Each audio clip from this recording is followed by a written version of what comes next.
Hello. Welcome to Marrying Myself.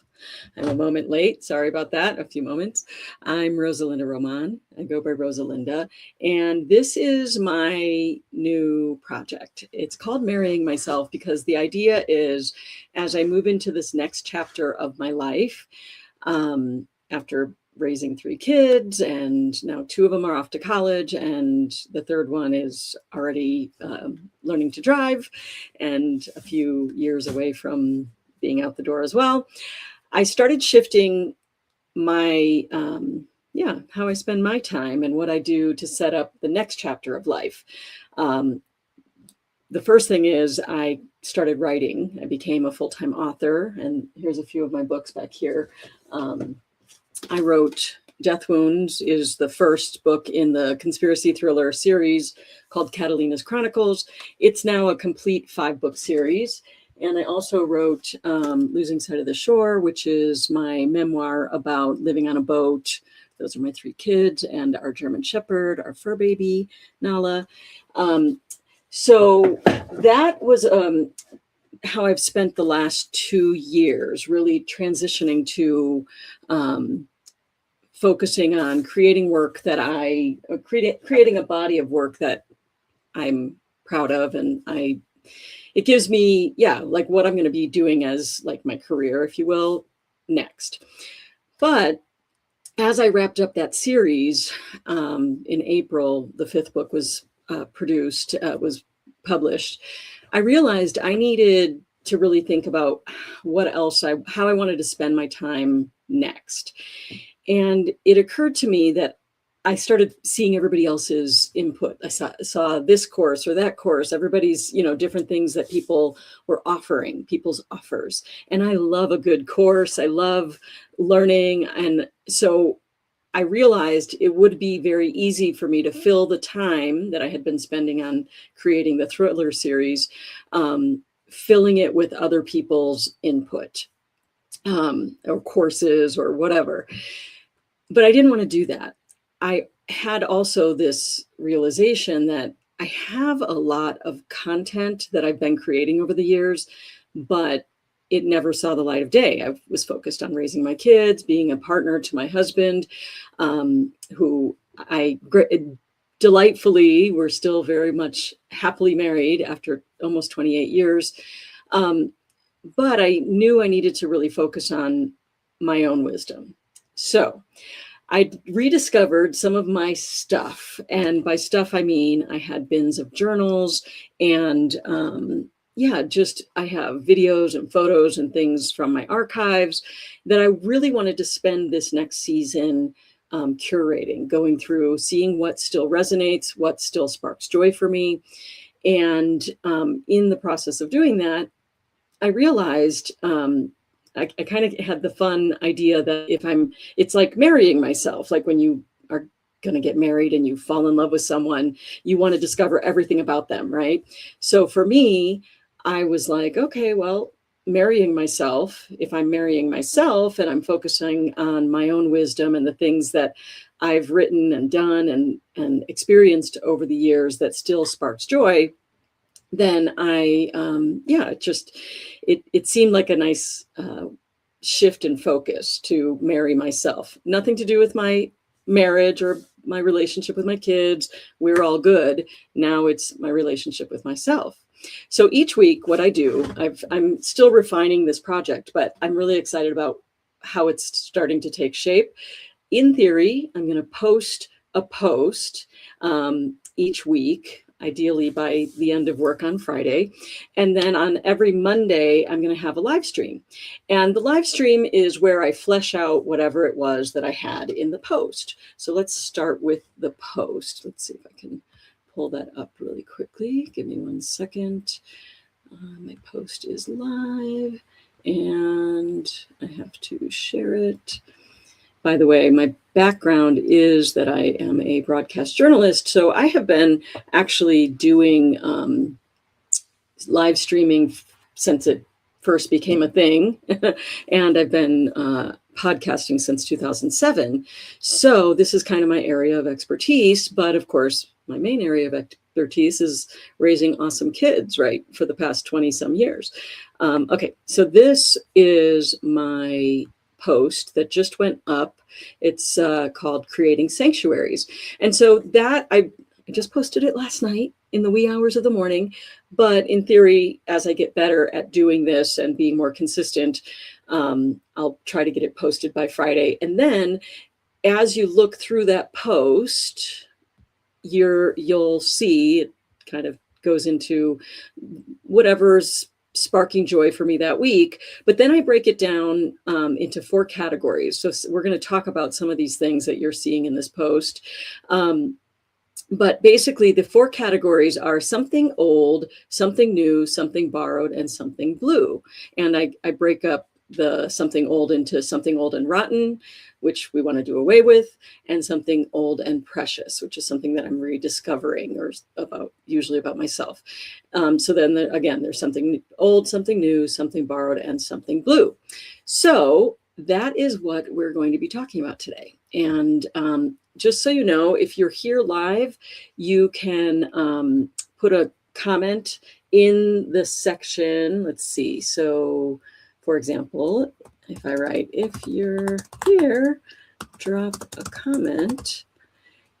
And then if I do this, watch, it's kind of fun. If you have any interest in learning, I can teach people about how to do this. But see how I said, if you're here, drop a comment. So if you are here live, either on Facebook or YouTube or right here on Substack, which is the main place that I have this project, Marrying Myself, let me know that you're here, and I can pop it up on the screen like this. And by the way, I didn't change the name. You can see at New Mexicast. That's my brand. When I first left the mainstream media, I was the main anchor in Monterey, California, when my first daughter was born.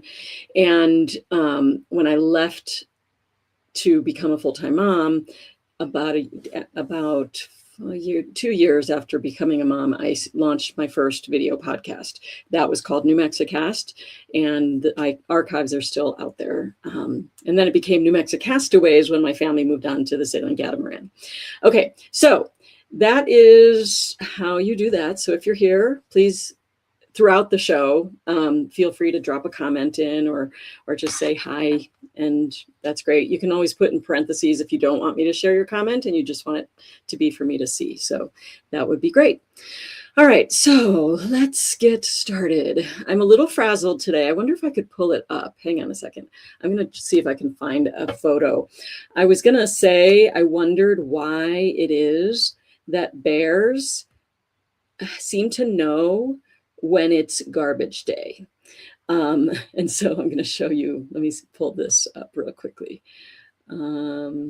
It's funny because I was working on that video that I'm going to show you in a minute, late last night. All right, let's see, Google Photos.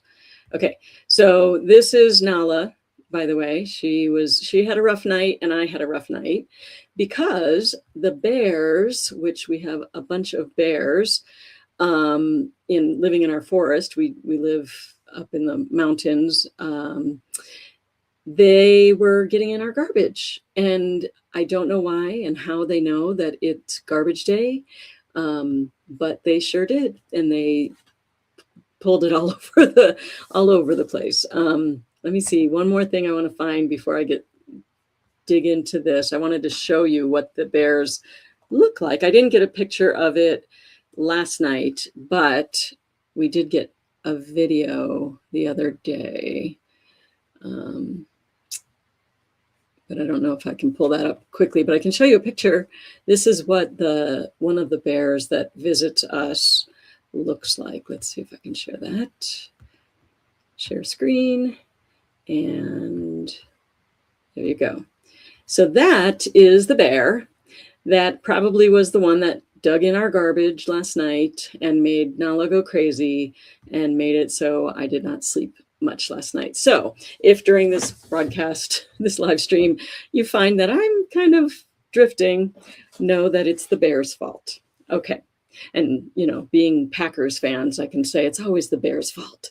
I say that because my whole family's in Chicago. Okay. All right. So back to the show, Marrying Myself. Like I said, I break it down into sections. And the first one is something old.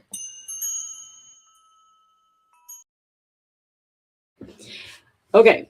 Talking about something old and rotten, besides the garbage, the thing that came up for me this week was something old and, let me pull it up. Hang on one second. The thing that I want to do away with, that I want to, like, you know, throw out with the garbage that's strewn all over the forest, hopefully not, is the idea of unclean communication. And by that, I mean the ways people manipulate each other. That's the old and rotten thing. The ways that, yeah, that people don't do the things they need to do when it comes to relationships. And when I say people, I'm talking about myself. This project is about me focusing on what do I want for the next chapter. So what I want to do away with is any times that I have that like needy, grabby energy, which is an expression I learned from one of my favorite coaches, Serena Hicks. And just the idea that like somehow we use our words or our behaviors to manipulate others, and in particular people that we love. So that's the old rotten thing. And this week in the post, I share a woman's post, which is this midlife reckoning. Is the lady, her name is Dr. Heather England, and she did this really interesting post called "I Thought I Had Done the Work." And she basically talks about sending a text to her adult children over Memorial Day weekend. It's a really interesting read, and it really made me think a lot about relationships and just the little subtle ways that we sometimes say, well, if you do this for me, I'll do that for you. And that's not what she was doing. I actually respect deeply how she was brave and shared her experience, which I thought was very helpful, because it pulled out a lot of thoughts that I have when it comes to relationships, especially as my children are becoming independent adults, right? And making sure that when I communicate with them, I do it in a clean way. But it's the comment section of this post, by the way, that I really think is worth taking a minute and reading, because it made me at least, it made me think about how, first of all, there's always more than one way to interpret somebody's story or a situation. So in the comment section, she wrote about, she had written what she wrote, and it was her journey, and she was very brave and vulnerable, sharing that journey of self-discovery and realizing, oh, I don't really want to continue doing that, whatever that thing was that she had been doing for with her kids, which is great. I think that's what we're all trying, like those of us that are doing our work, that's what we try to do. We look at an area that we miss the mark, don't really love it, and we work on it. And the fact that she shared that so that other people can learn from that, I think is very brave. But in the comment section, some people lambasted her, some people lambasted her children, and it was very interesting to me. But for me, what I took away from it was the realization that I do that sometimes, and people I love do that sometimes, right? And as I'm moving into this next phase, the Marrying Myself focused phase, where I center my own wisdom, I think it's really important that I work on clean communication, being clear about my wants and needs and desires and boundaries too. So that is the old and rotten thing that I want to do away with. And in that second part of the post, I also mentioned, oh, okay. something else, something that I mentioned related to that was an old journal that I read from my high school years, and which that's what most of this show today is going to be about. I have been digging in old journals and like mind blowing. I've been writing journals since I was in my teenage years. So one of the things that came up from this for the old and rotten part was a comment, was a journal, which I'll talk about in a minute, but it's this journal from my high school years. And it really reminded me of what happens when communication isn't clean. And especially when that, like, you know, manipulative or, just not honest communication is with myself.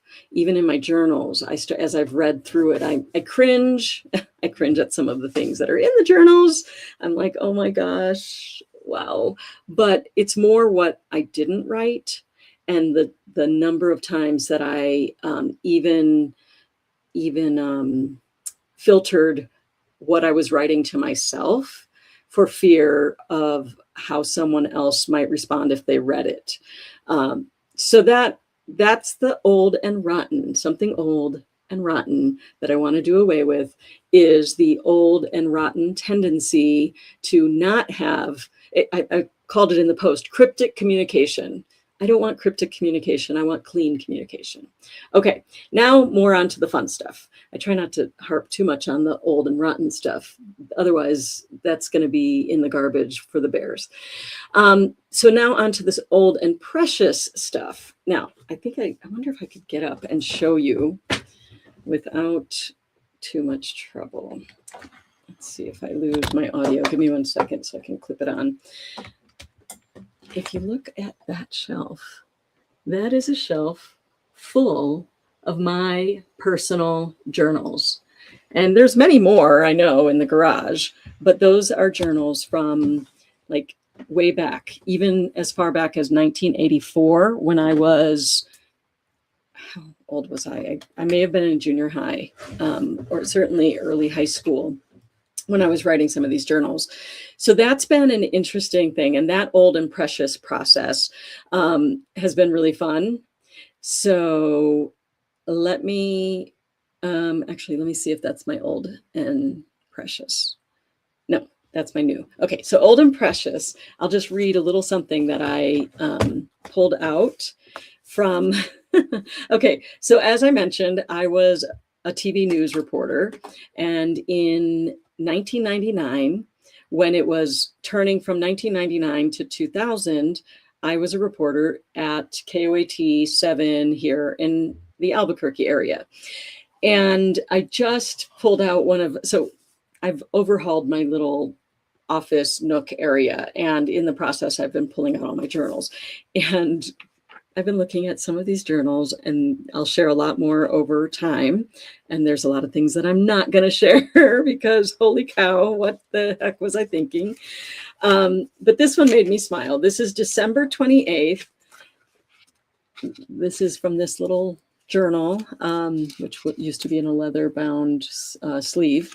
And it's December 28th, 1999, Tuesday, 5:55 p.m. I'm going to read a little excerpt. Amazing. Only 3 days left till the new millennium. There's pretty much a consensus that we will celebrate New Year's Eve as the Millennium Celebration, but there is also considerable debate about whether 1/1/2000 is actually the first day of the next millennium. A lot of people are saying that the 2000 years making up the millennium are from the year 1 CE to the year 2001, because there was no year 0. While that may be accurate, I'm still of the opinion that the significant new year will be 2000, not 2001, for a few reasons. First, because after being in the prefix 19 all our lives, hitting the 20 prefix is just plain cool. I remember that. Like, what a feeling to go my whole life. We lived in the 19s, 1970s, 1980s, 1990s, and now we were going into the 20s, 2000s. Also, all those zeros are more interesting than zeros and a one. And of course, 1/1/2000 will be when we find out if this Y2K computer bug really messes things up by reading the digits 00 as 1900 instead of 2000. Isn't that so funny? Now looking back at that, having of course, literally, I was mentioning this to my daughter and she's like, it's so ridiculous that people thought that's what was going to happen. And I'm like, yes, it feels ridiculous now looking back. But at the time, it wasn't ridiculous. Y2K people were scared. They thought markets were going to crash and all the computers wouldn't know what to do. They would just suddenly think it was 1900 and everything would be reset. Because remember, and my daughter said, yeah, I guess computers weren't as advanced then as they are now. I'm like, not even close. I mean, we barely had email back then. Remember AOL and instant messenger? So like so many others, I will be looking at 1/1/2000 as a major moment, the turn of the century, the turn of the millennium, and the chance to take a new look at my life and make any changes that I need to make. It's a moment in history that will never be repeated, and I'm glad I get to be on the front lines for whatever happens that night and beyond. So that was from my journal from December 28th, 1999. So that right there encapsulates why I'm marrying myself. Because first of all, even just being aware of how that made me smile, and those were my own words. And looking back at the me that was looking forward to the new millennium. So that is the something old and precious for this week. Now on to the next category. Why do I keep putting my glasses on because I'm in denial that I need them. I probably should get contacts because I really do need them. And I don't like to wear glasses. All right, let's see where we are. Something old and now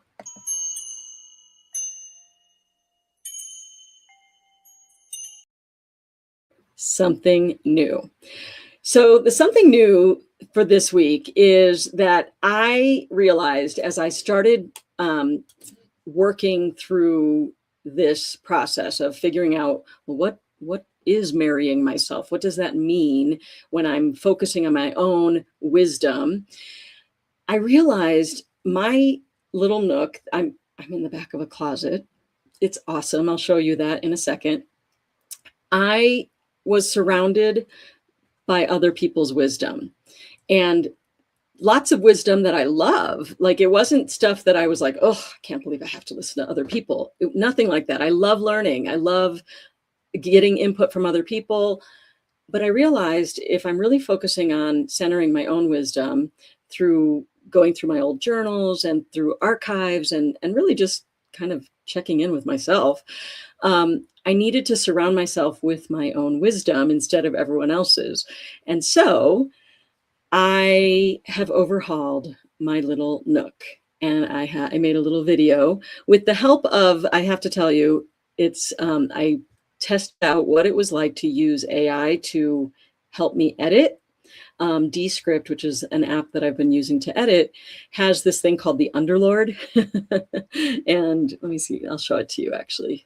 That's the nice thing about live. I can do whatever I want. Let's see if I can show you the Underlord.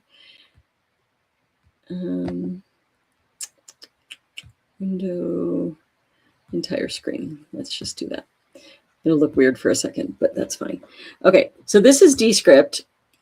And this is this little down here in the corner. Let's see if I can zoom in. I don't think I can. Anyway, it has this feature called the Underlord. It's like a little AI assistant because they say, Descript likes to say that everyone likes no one likes an overlord, but it's nice to have an underlord.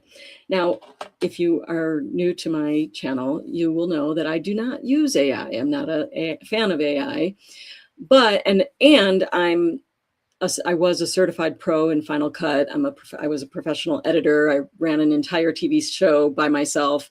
So editing is kind of my jam, but it's also the way that I go deeply down the rabbit hole. And so as I started this project, I've realized I spend way too much time editing the little video packages that I'm including in these live streams, which I love, but I don't have time for. So one of the things I'm learning is to figure out what works for me, what doesn't work for me. And right now, I'm not a fan of any kind of generative AI or language learning model kind of stuff. So AI is not a part of my writing process. No, it never anywhere in all my books are written the old school way with this brain, for better or worse. But I thought, okay, let me see if I can get them to this underlord to help me put some of these transitions together. And it worked. I see some places in the video that are very frustrating because they weren't as done as well as I would have done them as a professional editor, but it saved me. Well, I shouldn't say that. I was going to say it saved me a lot of time, but the truth is, because I'm a perfectionist and I love editing, it probably added a lot more time. So let me just say, I see someone in the studio. If you're here, drop a little comment so I know that you're here. I would love to say hello. And I'm going to play the video to show you how this is the something new, where I overhauled my little sanctuary to center my own journals, my own wisdom first. So here we go. Okay, so it's a day that I finally have a minute to start going through some of my stuff, and I realized I have a step before my sorting stuff step. This is my bin, if you'll recall from the previous episode. This is where my stickers are and so many journals. And I've pulled a few of them out a little bit and looked at them, and they are very exciting and spark joy for sure. Some of the things that I've written about are like, wow, I have come a long way. But I realized I have to do something first, because as I started going through that, I realized my writing space, my favorite, it's my little sanctuary. I'm going to show it to you right now, but um, it right now it's cluttered, and it doesn't reflect what I'm trying to move into, specifically marrying myself, right? So focusing on my wisdom and all of that. So knowing that that bin is full of my stuff, I wanted to take you into, I don't want to show you our mess, but this is this is my closet, right? Little closet. But in the back of the closet, I have this secret hideaway. So let me put this down here. Hang on, I have to turn on the light. So just stand by for a second. And let me turn on the light. There. Now, this place is my sanctuary. It's a tiny little corner of the closet, if you see, if you step out of it. It's just a closet, but I've converted it into my space. Got, place to hang out and do my writing. I've got my journal and my glass pen and all of that, which is wonderful. And I have a lot of things in here that spark joy, many things. And I realized I have a lot of, not a lot, but I have these shelves are full of other people's wisdom and other people's stuff. I also have a pile of junk on the floor. Whoops. That there's just a kind of a dead space back there. And got my writing on my dry erase board, which I always like. But behind here, behind my little bookshelf with my own books on it, which that's cool. Those are my books and my candles and my miscellaneous things. I've got boxes of stuff that need to be sorted. This suitcase is full of papers. All of this to say that I really want to turn this space into a place that helps me as I am moving through my marrying myself process, starting with pulling my journals and my own writing and wisdom and archives out from boxes and bins and centering that, because the idea is centering my own wisdom, centering the things that still spark joy for me, instead of centering other people's wisdom. That doesn't mean I won't enjoy these books. I mean, I love going through some of these. There's the Tanakh there, there's She Who Dwells Within, which was written by the rabbi who converted me. So Rabbi Lynn Gottlieb. There's some really great stuff, the 5 books of Moses. There's even the Book of Mormon here from my dear friends. So there's lots of stuff that I reference and enjoy, but for this next project, I really want to focus on, what do I already know? What is the wisdom that I've already curated in these journals that I have in boxes and bins? So step 1 for me is to reconnect with my stuff instead of, look, this is where it is at the moment. Hiding down there, I've got a few of my journals. I want to bring that out and make it front and center. So that's what I'm going to work on today.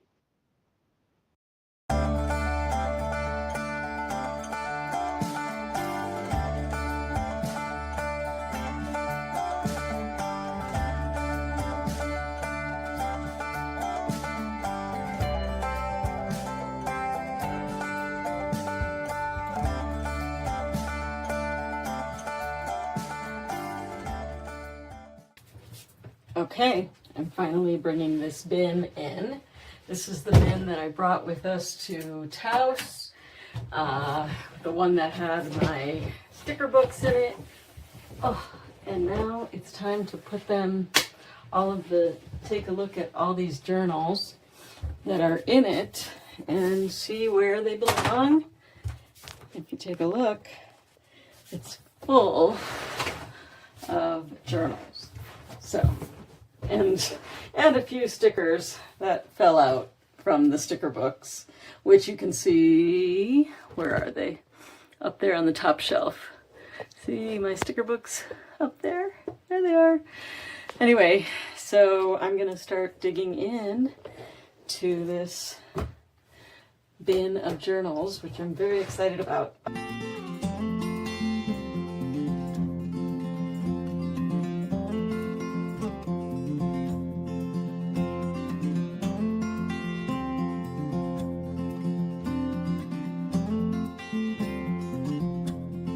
These journals in here, I already know. A lot of them are from when I was a teenager. I know these two right here were my teenage journals, including one of them, I think, is a book of poetry. Yep, it is my teenage poetry.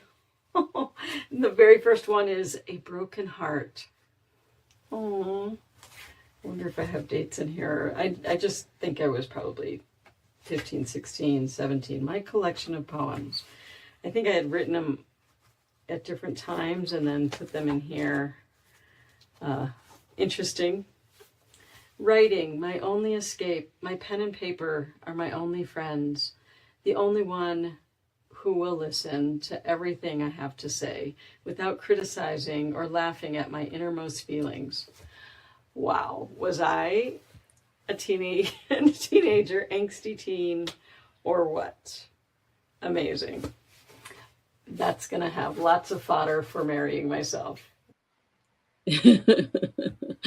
So yes, it is. That whole bin has a lot of fodder for marrying myself. And it's so precious to go through this stuff, especially now that my daughters are in the age range that of when, well, they're a little older than that now, but the age ranges that I was writing that. My son is in the age range of when I wrote some of this stuff. Certainly that poetry was probably written at the age my son is now. So there's a lot of precious there. And I guess before I go any further, I want to say that's my something new, is I've overhauled my space so that I can focus on my own wisdom first. And that meant surrounding myself with my own wisdom so that it's the first thing I see when I'm having my time to relax or be, do meditation or whatever. Instead of reaching for someone else's books, now I can reach for my own easily instead of finding them in bins and boxes in the garage. So that's step one, I think, of marrying myself. And I invite you to consider marrying yourself by really figuring out, what do you already have? What is in, your garage or somewhere in a box somewhere that you should pull out, and or you might want to pull out to find out what still sparks joy for you. It doesn't have to be a whole production like I'm doing with this marrying myself program or project, but maybe, take an hour a week to go through your old stuff and see what still sparks joy, and what you never know what you're going to find there. All right. So next category, which is, it's all related, as you've noticed, it's all related to building a sanctuary, right? And for me, that meant pulling out my old wisdom, my journals, and really centering that first, which is very hard for me to do. I write a lot about it in the post. So if you want to go look at that, you are invited to do so. But the next category, after something old, something new, is, of course, something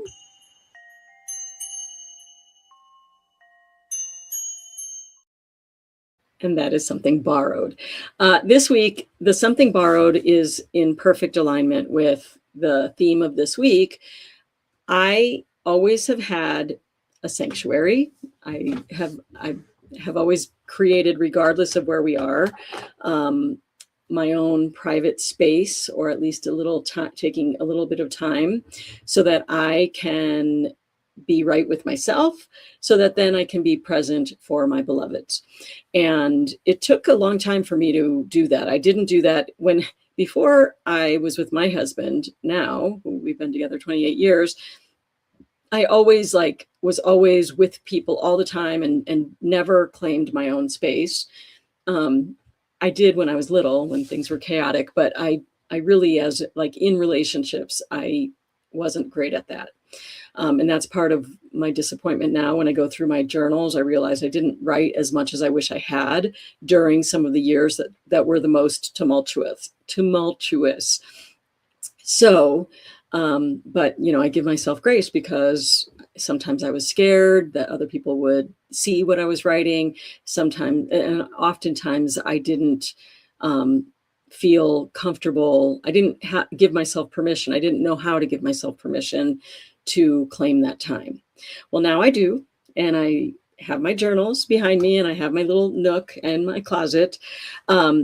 But it was just so perfect, because I introduced you last week to a creator here on Substack her name is Kyra Fison Gardner. I hope I'm saying your name right, Kyra. But I joined her. She has let me show you her website, her Substack rather. One moment, share screen. And she has, her Substack is called Women at the Edge of the Woods, with Kyra Fison Gardner. I don't know if it's Fison or Fison. Anyway, she writes and invites women to, it says, a modern publication for women in their second becoming, feminine sovereignty and crone wisdom for women over 50, which is so in alignment. But I was really hesitant to join any programs. As I said at the beginning of this live stream, the whole point of marrying myself is that I center my own wisdom first, and that I don't join other people's groups. I actually didn't unsubscribe, but I basically let some of my favorite coaches know that I wouldn't be doubling down and joining their next programs and stuff like that, because I really needed to focus on myself and my wisdom. That said, one of the things that I found was that I'm trying to step into community. So not just centering my own wisdom, but centering my own wisdom and stepping into more of a public sphere, like I used to be when I was in my broadcasting days or my video podcasting days. There was a lot more of a public element. Well, during the years of what I call cocooning with my little, my little kids when they were really little, and really throughout the child rearing years, I've spent a lot of time in my quiet sanctuaries. I've got the spaces here in our home now that we're landlocked in New Mexico, because my son doesn't like the boat and doesn't want to live on it. So for the next few years, we're going to be here mostly. But even when we were on boats, I always claimed space and sanctuary, essentially my little sanctuaries. And sometimes that was literally a corner of a cabin with a tiny little shelf that I was able to just like, I think my kids and my husband, I helped teach them that if mommy is sitting here, she's doing her writing and she needs this time for herself. And so claiming that space as a sanctuary has always been important to me for my mental health, for my becoming the best mom, the best partner, the best person that I want to be. But as I'm stepping into community, trying to take that private work that I've been doing and sharing it with others. And basically, last week, if you go back to Marrying Myself episode, and I learned from a creator named Jo Barnes. She helped challenge me to create, to come up with my like personal mantra or like core offering. And it's that I create safe gathering spaces for connecting, curating, creating, and communicating in community. And as I started realizing that is the core of what I want to do in this next chapter, that means I have to step into community. And that's the part that probably scares me the most. I've been burned. I think probably most of us have when it comes to the community and the world at large. The word community can be very overwhelming. I wanted a safe gathering space. And that is why this week Something Borrowed is Kyra's offering. I don't think she has it open, like a new group open at this point, but she has an offering that I joined. I did end up joining her group, and it's called Room at the Edge of the Woods, I think. So basically, it's part of the Women at the Edge of the Woods. And I think if you just follow her Substack and subscribe, if she has another offer, I'm sure she'll share that there. And she has a book release coming out soon. But anyway, I got in the mail. It made my day. Because I joined that group, I got this care package. And this little journal, this little book, it's like a workbook, came in it along with a little notebook to do some writing. This is called Sanctuary Within, Designing a Life That Feels Like Home. And it was written by Kyra. And it was perfect timing because I was worried about joining a group because I'm trying to center my own wisdom. But this was perfect. It's a very small group. There's only 5 of us total with Kyra. And we are basically working through the idea of creating our own sanctuaries and expanding that into community, which is what I am currently trying to do. So I was just going to read a little section because I was in Taos a couple weeks ago, and I wrote, I was working through the Sanctuary Within book, which was sent to me with this notebook by Kyra Feisen Gardner.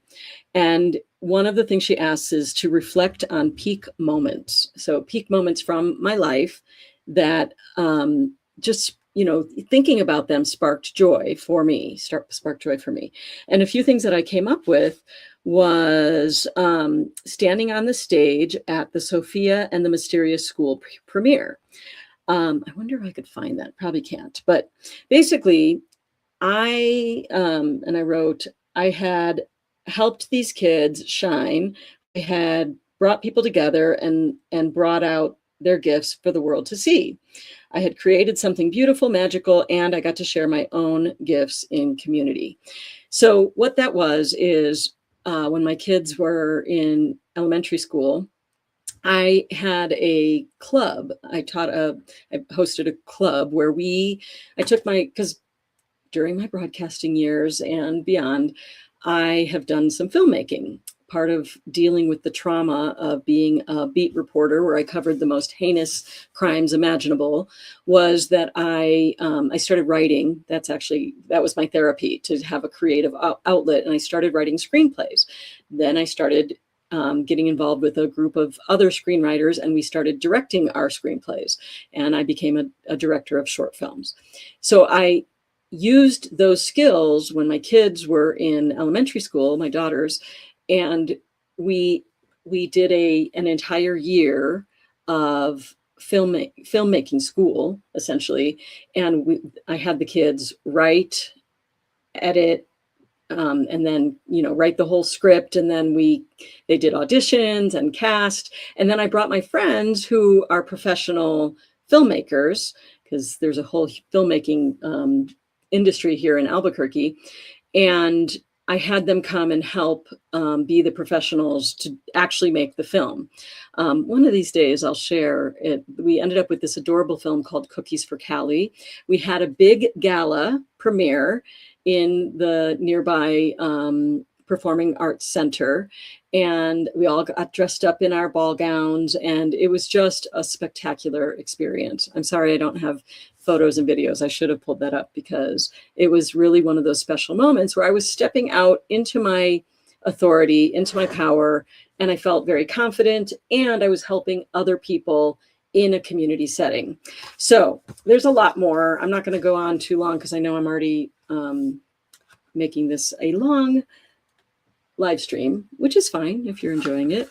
I'm really glad you're here. And if you are here live, please drop a note in the comments, because I see those. And of course, I love them.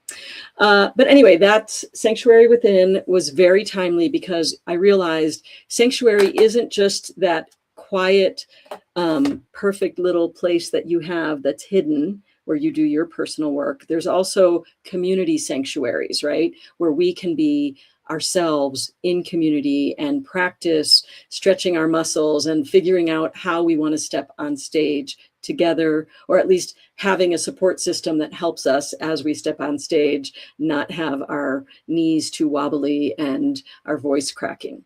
So I want to thank Kyra and her community for helping me as I do that. And I hope you'll stick around, because I'm doing that here through marrying myself. That's the whole point. Okay, so you've had something old, something new, something precious. And of course, that leaves us with the last category, which is something blue.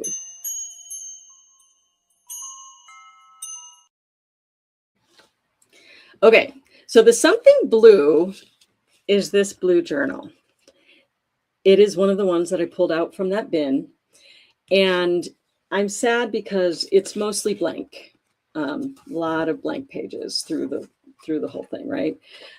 But it was from my last months of high school, and I actually didn't start right with my peers, because I needed to work to pay for college. So it's the last month of high school, and that semester, so basically the fall semester after my graduation, before I started college. I didn't write much, but what I wrote in here is like, wow. Most of it I will never share with anyone. I can't even imagine sharing it with my kids. Yes, I know that they're probably going to watch this. I'm going to hide this after this broadcast. Probably not. I don't lie. So it's tricky, because I'm honest with my beloveds, my kids and my husband. I always share everything I can. But I definitely got red in the face about some of the things I wrote. But it really did. It reminded me of how much I have overcome in my lifetime. And it also made me sad, because a lot of what I wrote here was edited. I edited for myself. In my own private journals, I edited myself, because I was afraid that my boyfriend at the time might find my journal and read it, which of course there's a reason he's X. But I thought I would read just a little excerpt from it. And we'll just refer to the X as X in the parts where I mention his name in here. And it's kind of funny too, the theme of like those times when I wish I had written more. I wish I I was just talking to my daughter yesterday because she had been on an exchange program in London, and she was like, yeah, whenever things were frustrating and things were going wrong, I wrote in my journal, but like when things were great, I didn't write much. So it looks like everything was terrible. So I do recognize that journals are like, it is therapy. So I look back at it with compassion on myself, because sometimes I wrote a lot when things were not good, but that was usually after I was out of, bad situations, for fear that someone else might read it. So sometimes I didn't write what I really meant. But I know you go back and it's, I'm marrying myself. I already know in my deepest heart of hearts, I know what I went through, what I really meant. But anyway, this is funny. So, well, it's not funny, but I start with, well, I guess you could say I'm not the most consistent person in the world, but at least I admit it, which is interesting because I used to say that. That's something I used to say about myself. Not true anymore. And that's my little lesson to you today. You can change what you say about yourself, and it will change the way you see yourself and the way you behave. I used to say I was not consistent, and then I rapid released 5 mystery thrillers in 15 months. And you have to be consistent in order to do that. So this is no longer true, but I was 17 when I wrote this, so giving myself grace. What I mean by that is that it is now May 22nd, 1989, and I am now deciding to make a second attempt at keeping a serious journal or diary. Sadly, I did not. The reason I decided to start one, or at least try to, is not only because I'm about to graduate, but because oftentimes when I need to get something off my chest, either X gets mad or I am afraid that he will. So I usually don't tell or write anything anymore.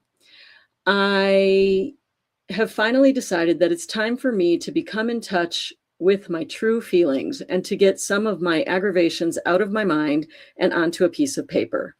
So even back then, when I was 17, I had some awareness that I needed, I needed that therapy. I needed that outlet to express what I was going through, which is funny because I didn't fully express it, but at least I was trying, which I give myself credit for. Last Friday, we received our yearbooks, and it was so strange. I felt like at that very instant, everything was really starting to end. Throughout my whole senior year, I always stressed how I can't wait to graduate. But now that the time is really arriving, I'm not so sure I really want it to come anymore. This school year has been filled with hell and happiness. Sometimes it was kind of hard to distinguish. Oops, I bumped a button. Let me reread that last line. Sometimes it was hard to distinguish between the two. My relationship with X survived throughout it, though. But to be honest, I'm really surprised that we did last. To put it briefly and nicely, X and I seem to have conflicting personalities. And then I get into the relationship details, which were interesting. But that was my something blue. And that's going to wrap up this live stream too. I'm going to bring it to a close and just say that it's an interesting journey. It comes in fits and starts. I'm learning how to be more consistent. Speaking of consistent, when it comes to this project that I really care about. I did not sleep a lot last night because I posted the post that I'm hoping to eventually get posted Fridays. I didn't get it done on Friday, and I finish work. I don't work on Saturdays because of Shabbat. So then I tried to work on it Sunday, but my daughter is in town. And my son is here. And so all of this to say, I'm still a work in progress. I know you're still a work in progress, but the whole point of this project is learning how to center our own wisdom first and only accept the wisdom from others as it sparks joy and pertains to your journey of marrying yourself, of really rediscovering the parts of yourself that still spark joy, no matter what part of the journey you're on. You don't have to be going into the empty nester phase to start marrying yourself. And I'm curious where you are as you watch this, and what could you do this week, not later in the future? What could you do this week to claim a tiny little space for yourself? It might be a little tiny corner where you light a couple candles and just take some time to just be with yourself. It might be digging out some old journals, a bin that hasn't been touched in years. It might be just going for a walk by yourself out in nature. Where do you find yourself? Where can you find yourself a little tiny sanctuary of time or space so that you can work on marrying yourself like I am marrying myself? All right, that's it for this week. I'm Rosa Linda Román. I go by Rosa Linda. This is my project, Marrying Myself, and I'm really grateful that you're here. You're one of the beloved guests that I'm inviting to my process of marrying myself. You know, you want to be at the wedding, and the fact that you're here tells me you're one of the people that might enjoy the party. So thanks for being along for the ride. Bye.